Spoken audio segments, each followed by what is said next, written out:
সুন্দর এরকম টাইপ। সবাইকে ধন্যবাদ জানাই প্রেস ক্লাবের সভাপতি শ্রী জয়ন্ত ভট্টাচার্য মহোদয়কে, যে তিনি আমাদের সময় করে দিয়েছেন এই অনুষ্ঠানটি উদ্বোধন করার জন্য। আমরা প্রত্যেকবারে এরকম অনুষ্ঠান করে থাকি বিভিন্ন হাসপাতালের সাথে, যাতে আমরা সাংবাদিক এবং সাংবাদিকদের পরিবারদের জন্য চিকিৎসা পরিষেবা দিতে পারি।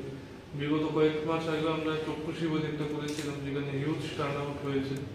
তো আমরা প্রত্যেক মাসে চেষ্টা করি বিভিন্ন হাসপাতালের সাথে খোলা পরিচালনা করতে, যাতে আমরা চিকিৎসা পরিষেবা দিতে পারি। কারণ আজকালকার দিনে ম্যাক্সিমাম মানুষ অনেক রোগে আক্রান্ত থাকে।